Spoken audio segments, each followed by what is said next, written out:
Hi everyone, I'm Andy and this is the AI Breakdown. Welcome to your weekly news edition where I'll cover what happened in AI last week, why it matters, all in about 10 minutes.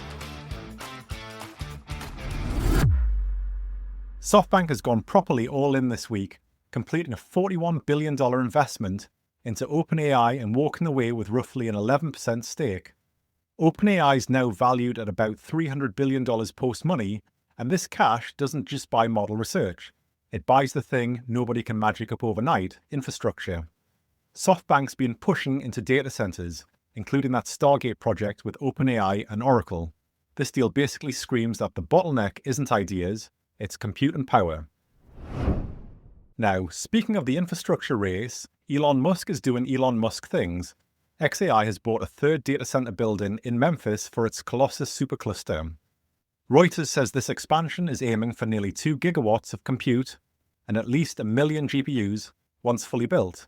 And Tom's Hardware quotes Musk, claiming xAI will have more AI compute than everyone else combined in less than 5 years.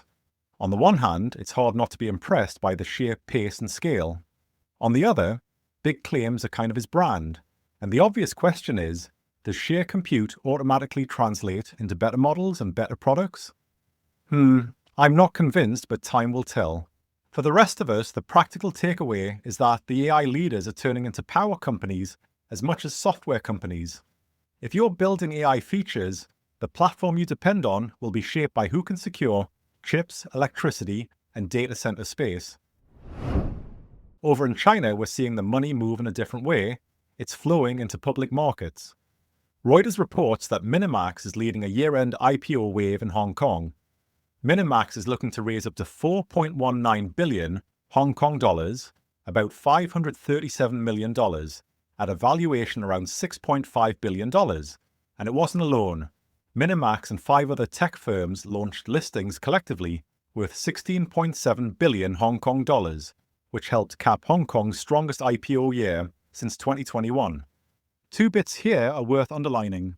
First, cornerstone investors include Alibaba and Abu Dhabi's ADIA, which is serious backing. Second, this is clearly part of China's push for a resilient, self-sufficient AI ecosystem. One analyst, Lian Jiasu at Omdia, said the wave of IPO approvals suggests a shift to accelerate AI startup development through capital market access, with minimal impact from tech restrictions. If you're outside China, don't treat this as a regional curiosity. This is how you end up with well-funded competitors offering capable models and services, potentially at aggressive prices, by late 2026. Let's talk about the slightly darker side of this week's news. AI-generated disinformation getting operational. Poland has asked the EU to investigate TikTok after AI-generated videos appeared to show young women in Polish national colours arguing for Poland to leave the EU, a so-called Polexit. Polish officials said it was almost certainly Russian disinformation, and they formally pushed the European Commission to act under the Digital Services Act.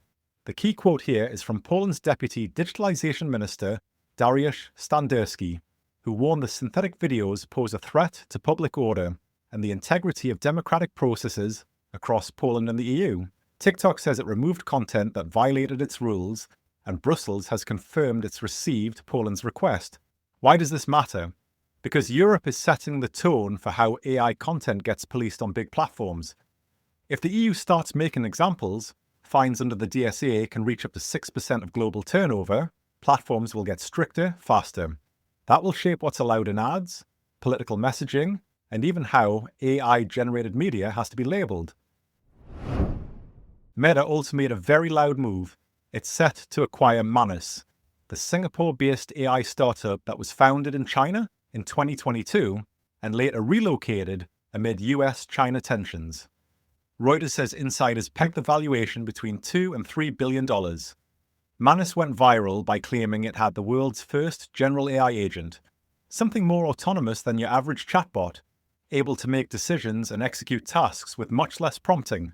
Meta's plan is to integrate this agent platform into its products, including the Meta AI Assistant and tools aimed at WhatsApp's small business users. An analyst, Barton Crockett, called it a natural fit with WhatsApp's small to medium-sized business footprint, and Zuckerberg's agentic-rich vision of personal AI. But the geopolitical angle is unavoidable. As Jeremy Goldman put it, scrutiny is almost guaranteed. Anything with Chinese roots and AI in the headline now triggers Washington's reflexes. So yes, this could face regulatory heat. Next, Nvidia. And honestly, this is one of those stories that quietly affects everything else. Reuters reports Chinese tech companies have placed orders for more than 2 million of Nvidia's H200 GPUs for delivery in 2026, while Nvidia reportedly has about 700,000 units in stock. At roughly $27,000 per chip for Chinese clients, that's potentially more than $50 billion in revenue. Nvidia is already talking to TSMC about ramping production from the second quarter of 2026.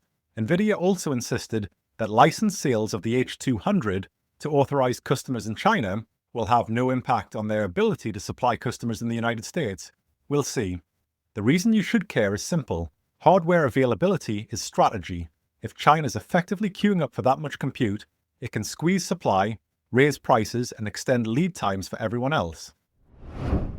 Now, two quick stories this week that feel like they belong together, with big brands discovering, yet again, that AI generated is not the same as fit for purpose. First, Amazon pulled an AI-made video recap for its Fallout TV series after fans spotted painfully obvious errors. The recap apparently claimed the apocalyptic war happened in 1950s America instead of 2077, and it butchered plot points. Within days, Amazon removed the feature not just for Fallout, but for other shows too. And then in the Netherlands, McDonald's ran a 45-second Christmas advert that was almost entirely AI-generated. People described it as creepy, soulless, and depressing, and McDonald's ended up taking it down and admitting it missed the mark. The wild bit is the agency said it took 7 weeks and 10 in-house AI specialists to produce, so even when it's AI-made, it's not necessarily quick or cheap. These are reminders not to ship AI output to customers without a human quality bar. If Amazon can't get a recap right, your product's auto summaries need testing, guardrails, and someone accountable for accuracy. Finally, a trend I think is going to define 2026 for a lot of AI startups: enterprise consolidation. TechCrunch surveyed 24 VCs who expect corporate AI budgets to grow in 2026, but to flow into fewer proven vendors. Andrew Ferguson at Databricks Ventures said enterprises will cut experimentation spend, rationalize overlapping tools, and deploy the savings into the AI technologies that have delivered. Rob Biederman from Asymmetric Capital was even more direct, saying, budgets will increase for a narrow set of AI products that clearly deliver results and will decline sharply for everything else. This is basically tool fatigue becoming policy. So the advice is, prove return on investment, integrate cleanly, and get serious about dependability, guardrails, compliance, and the boring stuff that makes AI safe to roll out beyond pilots. That's all for this week's AI Roundup. If you found value in this breakdown, please leave a rating and hit subscribe. See you next week.